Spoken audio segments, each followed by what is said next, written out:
everybody. So we have a nice calm flight. I think the trip was great. We had a lot of good response, even from the fake news. And I think Greenland's going very well. It's in negotiation. And I think what we did today was great. It was great. It's going to be a great board. That'll be a board, I think, like no other. Right? It's a board like no other. A lot of people joining. We just went out with the letters, and a lot of people are joining. Now we have a flight back, and we'll be landing in 4 hours and 45 minutes. And I'm going to be very late for a dinner, but that'll be okay. What are some of the elements of the Greenland concept that you can tell? There was really a negotiation, but it's infinity. The time limit is infinity, meaning there is no time limit. It's forever. It's you hear about 99 years, 50 years. It's forever. That was discussed.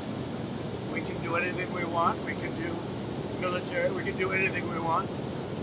And it's being negotiated, and let's see what happens. I think it'll be good. Would the U.S. have no price? There's no purchase price. Would the U.S. have pockets of sovereignty over parts? We have a lot of great things in the deal, and don't forget they're also good for Europe. Because when we're good, they're good, and if we're not good, that's not very good for them. Because we hold it all together. We're holding it all together. Does that actually give you control of land in Greenland? Does it give U.S. control ownership of land? We can do whatever we want, yeah. We're all going to work together, and actually NATO is going to be involved with us.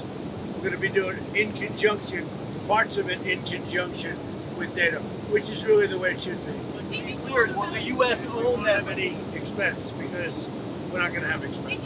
Other than building the Golden Dome, we're going to build the Golden Dome. And we'll have participation in that also. The cost of the Golden Dome, we'll have participation in that also, meaning with the expense of it. And it'll be like no other. I mean, our technology is incredible. Is Denmark signed off on this, or are they on board with this concept? Is Denmark on board with this concept? I think everyone likes it. I think. I'll let you know in about 2 weeks. Have you spoken with Denmark about this plan? Secretary General Mark is a great guy. He's a great guy, and he's spoken to everybody. And when you spoke with the NATO Secretary General, did you talk about U.S. military presence in Greenland? We talked about everything, and you saw him yesterday. He was interviewed on Brett Baer, and he was very happy. He was very convinced this is a good deal for everybody. On Ukraine, how did your conversation go with President Zelensky? We had a conversation. I've had numerous conversations on Ukraine. It'd be nice to end that war. It costs us nothing. We make money. I don't want to make money, but we make money. Whereas Biden spent $350 billion stupidly and lost a lot of money. But it's not about the money. It's about 25 to 30,000 soldiers a month, mostly soldiers. Are you ready to A month are being killed. Do you think that did you sign the security deal? Are you able to sign that? Rikov and Jared are right now on the way to Moscow, so we'll see how that works out. What kind of I had a good meeting, but I've had numerous good meetings with President Zelensky, and it doesn't seem to happen. It's funny. I put out a 35-year war in a day, a 32-year war in 2 days. In other wars, the worst was like 4 days. And this one goes on and on forever. And actually, they may have been more complex. Do you think that the trilateral that the U.S., Russia, and Ukraine are having in Abu Dhabi this weekend leads to a trilateral between you, Putin, and Zelensky? Look, it's all good. Anytime we meet, it's good. If you don't meet, nothing's going to happen. I mean, for the first 3 years, nobody met. Under Biden, nobody met. And you know one thing, if you don't meet, nothing's going to happen. So we are meeting, and we'll see what happens. I hope we can save a lot of lives. That's all. Mr. President, what kind of concessions does Vladimir Putin need to make at this point? He'll make concessions. Everybody's making concessions to get it done. Europe is going to be a part of it. It's got to be a part of it. Look, it's more for Europe than for me. I mean, I'm doing this more for Europe than for me.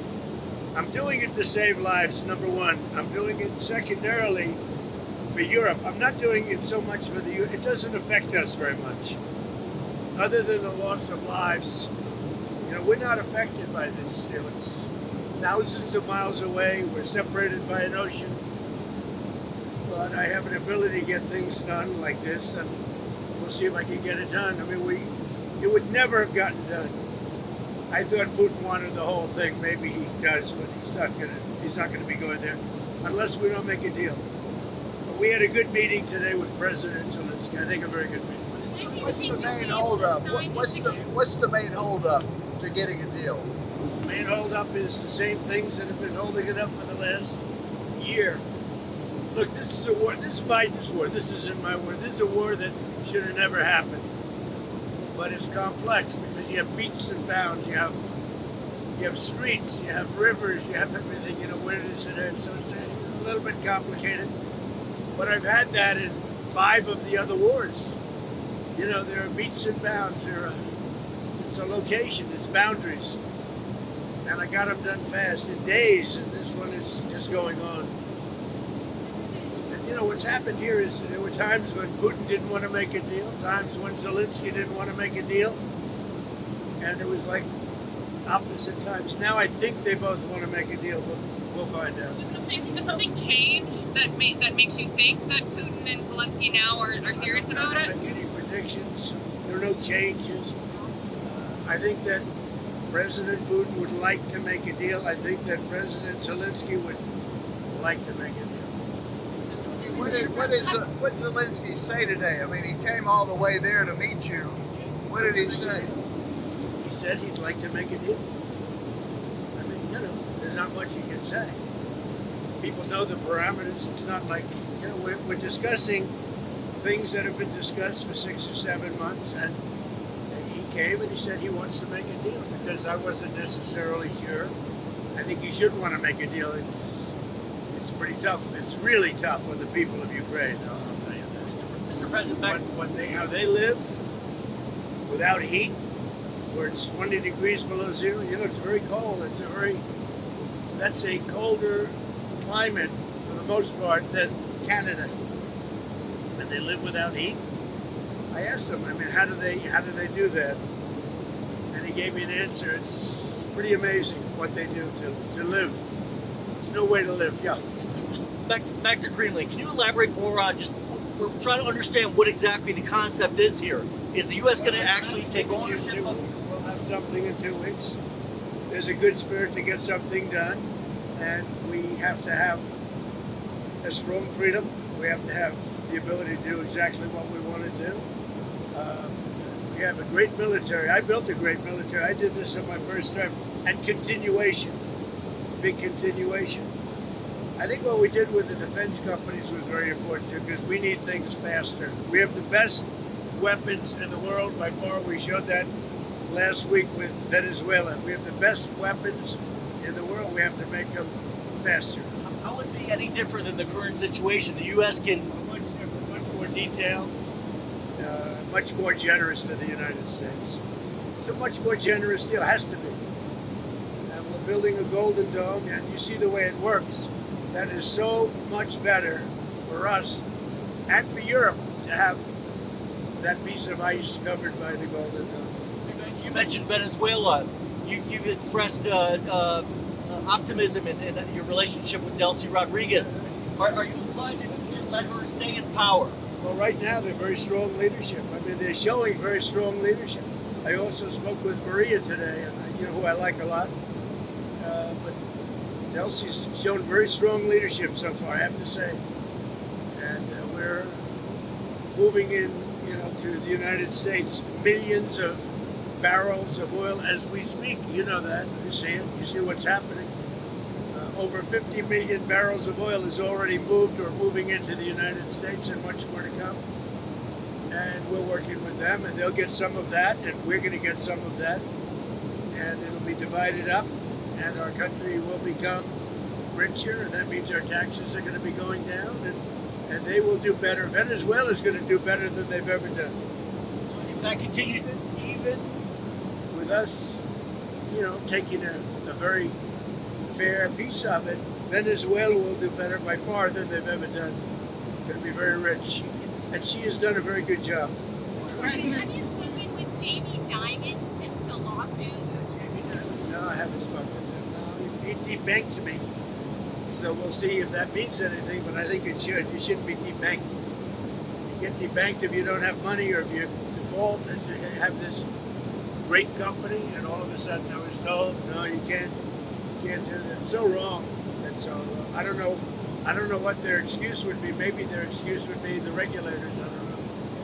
But regardless, I guess it's a good lawsuit because every pundit has come out and said Trump has a great lawsuit here. You're not allowed to do what they did. Jamie Dimon, what he did, he's not allowed to do that. Where do things stand with Iran? The U.S. has got sizable military assets. We have a lot of ships going that direction, just in case. We have a big flotilla going in that direction, and we'll see what happens.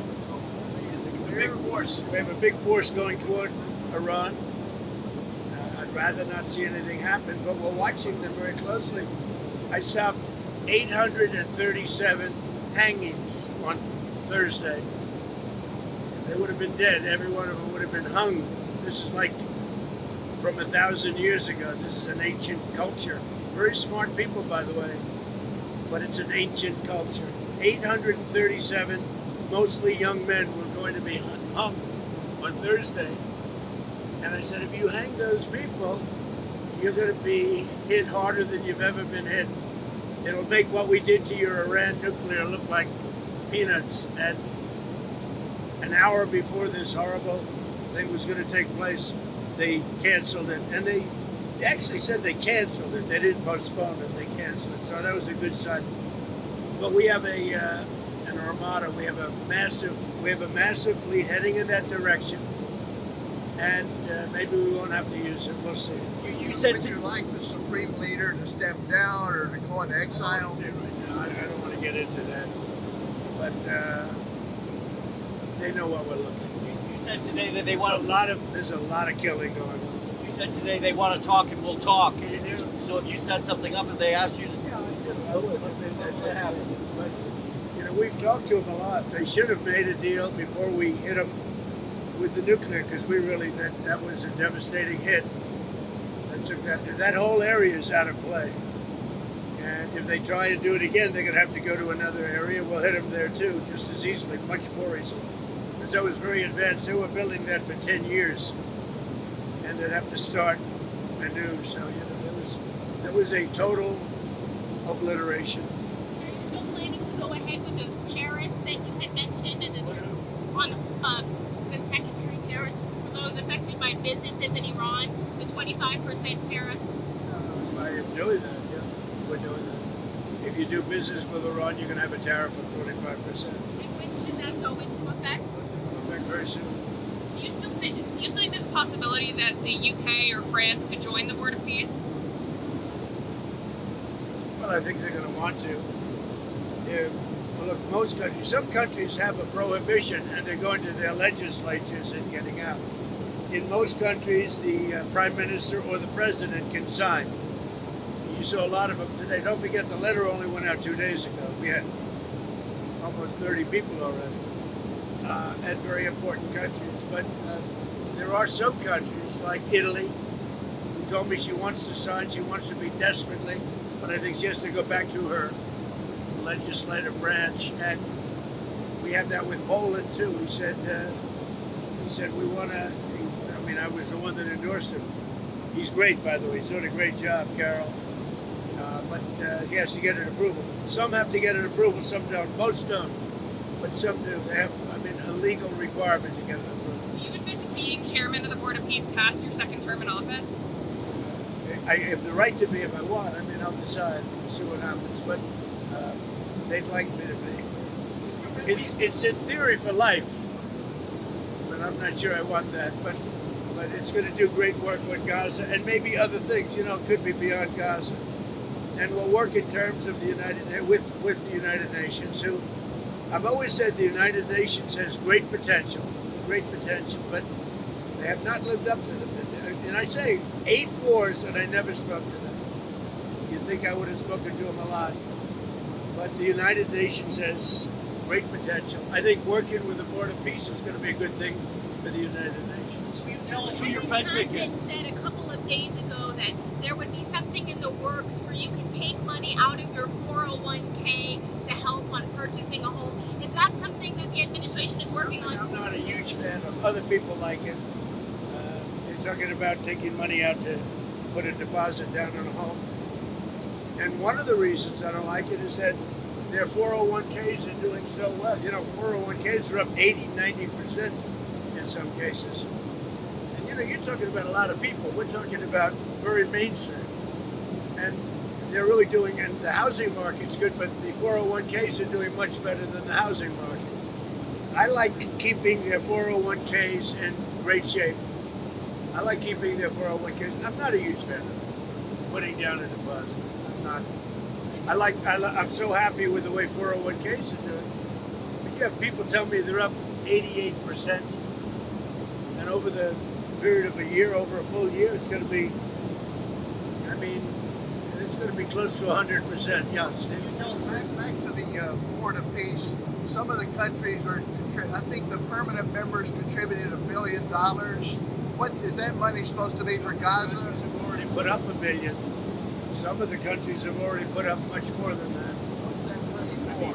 And that's a lot of money, but it's nothing compared to the value of peace. Peace is so destructive for everyone, even countries that aren't involved. It's so destructive for everybody when you have wars. Can you tell us who your Fed pick is, sir? Can you tell us who your Fed pick is? I'll be telling you soon. No, I have somebody that I think will be very good, but I'm not going to reveal it. Wall Street? Someone from Wall Street? Somebody that's very respected, very, very well known, and will do, I think, a very good job. President Putin has said that he may use frozen Russian assets to pay for his entry to the Board of Peace. Are you inclined to let him do that? I don't know about that. I've heard that. Who said that? President Putin. It's very interesting. But he said he's going to use his money. It's frozen If assets. he's using his money, I think that's fine. Yeah. You're talking about where he said this morning Yeah. he's going to join the Board of Peace and he's going to make a contribution of $1 billion. Yeah, by using his money. If he's using his money, that's great. I think it's important to have everybody in. Are you concerned about the investigation into Jay Powell, making Jay Powell stay longer on the Fed? No, I'm not concerned. We'll have to see what happens. He's too late. Just always too late. Despite that, we have interest rates going down. And also, he's building a small complex, the Fed building, and they're going to be close to $4 billion. It's the most expensive job, and it's a renovation. It's the most expensive job per square foot ever built of any kind. It's either gross incompetence or it's worse. Are you done with the interviewing people for the job? Scott, were you worried about the market reaction to your tariffs on Monday and Tuesday? The market reaction's been good. It was up very big today. It was up big yesterday. It's where it started. It's very close to 50,000 on the Dow. And nobody thought you could be breaking 50,000 during the first year. So we'll see what happens. No, pretty much even, right? Just about even. The market came up only after you backed away from your threats. As of yesterday, the market came up very nicely. On that 10% cap with the credit cards, is that an end goal? Is it a negotiating point? And are you speaking with certain lawmakers? People, the credit card companies are getting 28% interest. So a guy goes out, they don't even know it. These are people, regular people. They don't know that they're paying 28%. And then it's a little bit overdue and they end up having to file for bankruptcy. I'm not going to let that happen. So it's a 1 year 10% cap on credit cards. We have to get that approved by Congress too. So that's not a no-brainer. Did you say that you It should be a no-brainer, but it's not. Sir, did you say that you spoke with Maria Machado today? Yeah, I called. Can you tell us about that conversation? We have a very good relationship, just to say. She's a good woman, a very nice woman. She's been through a lot. And at the same time, I'll tell you, they're doing a very good job in Venezuela. So it's interesting. I get along with both sides. I get along with everybody but the media. You know, the fake news and I don't get along, but I get along with everybody. At what point will you pivot, sir, to at what point will you pivot in Venezuela to say we should have an election there? I want to see how they do. First of all, they have to, we have to take in a lot of money. We have to get that back. Right now, they're not living well because of what's gone on for years. Really, it's years of socialism and worse. It's really, worse than socialism. But we're going to start drilling very soon. We have the biggest companies in the world. We have them, and they're going to be going in. They're all negotiating right now. And we're representing the nation, and the nation is very thrilled by that because we're really good at this. And they'll be taking in more money than they ever have, but we'll be taking in a lot of money too. That's going to do two things. It's going to make the United States a lot of money, and it's also, it's going to make Venezuela a lot of money, but it's also going to bring down oil prices even further. We have oil prices down, in many cases, to $2.30 a gallon, and in also numerous cases, $1.99 below $2. It was $4.50, $5, $3.90. Prices are coming down very rapidly, including groceries, including just about everything, and they're starting to come down even more. We're getting them low. I inherited very high prices. When they talk about affordability, they caused it. I inherited very high prices, and we've done a great job. Prices have come down a lot, and I would say led by energy. We're pumping more oil right now. We're drilling more oil than at any time in the history of our country by far. One more on the Fed, if you will. When you add Venezuela to it, it's a tremendous part of the market. One more on the Fed, if you will. The Supreme Court seems skeptical of your power to remove Lisa Cook from the board. Your reaction to that? We'll see. I listened to some, I read some of it, and I didn't get that impression other than they thought maybe it should have gone through a more normal court system. But nobody was saying she's innocent. What they're saying is maybe it should have been a longer process. So we'll see what happens. Back to Iran for a second. We've seen wild variation in the numbers supposedly killed in those protests. Have you seen a reliable estimate about how many people were killed? Well, nobody knows the number. It's a lot no matter what. Hey, if it was one person, in this country, if it's one person, it's, front page news. It's a lot of people. But there's a difference between a lot and 20,000 people. So we'll find out what it is. We're going to find out exactly what it is. Have you arranged a meeting with health insurance executives? You had mentioned you would have. When will that be taking place? With the biggest company, yeah. We have. What I'd like to see is that the money is paid not to the health insurance or not to the insurance companies, directly to the people into a healthcare account, savings account. And the people buy their own healthcare. Now, the Democrats don't like that because they're owned by the insurance companies. The Democrats are owned by the insurance companies. Obamacare, and I said this for a long time, Obamacare was set up by the insurance companies. They made a fortune. 1,000 points, they're going up 1,000, 1,250, 1,359%. That's all the money pouring in. I want the money to go directly to the people. Let the people buy their own health care. Now, their health care is going to be better, and they'll be paying less money. It's going to be amazing. But we have to get the Democrats to support it, most likely. Yeah. You're going to Iowa on Tuesday. What's your message there ahead of the midterm elections? Great to the farmers. The farmers have been great. I helped them out when we were going through the difficulty with China, which we solved. China's buying a lot of product right now, as you know. But while we had that negotiation, and I gave them, billions of dollars, and they were very happy. The farmers like Trump, and I like the farmers. I won their vote I won almost all aspects of a lot of. Look at the auto workers, how well I did with the Teamsters, the auto workers. But the farmers have been very special to me, very successful. All 3 terms. I won it all the time. So I think they're really happy, the farmers, with what's happening. You've expressed some concern, though, about the midterm elections. Well, my only concern is that presidents never win. You know, what is it, 2 times in 50 years? Democrat or Republican. Even, I mean, nobody had a better first year than I did. Look at what we've done. We have the greatest economy in the world. We have the greatest investment in a country in history by many times. Nobody's ever had that. Think of it, $18 trillion. We have thousands of businesses being built right now. And they're going to be opening soon, and it's going to be amazing. Also, the great big beautiful bill kicks in now, you know, now and over the next couple of months. That's going to have a huge impact when you have no tax on tips, no tax on Social Security, no tax on overtime. That's going to have a huge impact. Also, the 1-year depreciation is big for businesses. They're going to have to hire a lot of people.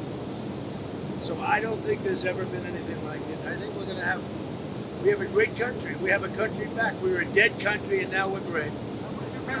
How much travel are you going to do this year, campaign travel?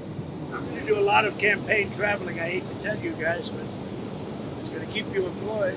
Now, we're going to work hard. I mean, the only problem with that question is, for whatever reason, it's a deep down psychological reason, sitting presidents that won, even that won big, we won big, all 7 swing states, a popular vote, sitting presidents don't seem to do well in the midterms.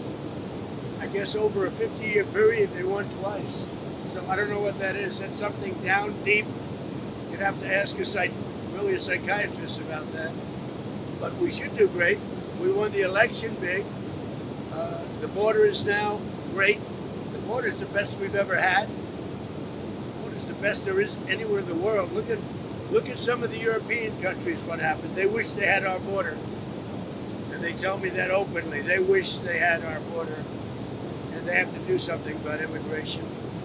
Mr. President, how many times do you think you'll meet with the Chinese president this year? I'm going to make a trip.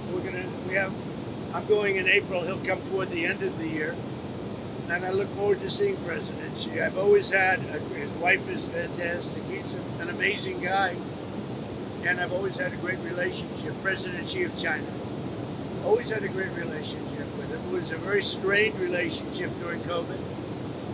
But now it's an excellent relationship. Look, you see that. Look at all the farm product they're buying. The soybeans, they're buying a lot of soybeans. And that makes our farmers happy. And that makes me happy. Thank you very much, everybody. Thank you. We saw the bruising on your hand. Are you okay? Very good. You good? I clipped it on the table. So I put a little, what do they call it, cream on it. But I clipped it. I would say, take aspirin if you like your heart. But don't take aspirin if you don't want to have a little bruising. You know, if you take I take the big aspirin. And when you take the big aspirin, they tell you you're bruised. The doctor said, you don't have to take that, sir. You're very healthy. I said, I'm not taking any chances. So anyway, but that's one of the side effects of taking aspirin. Thank you very much, everybody. Appreciate it.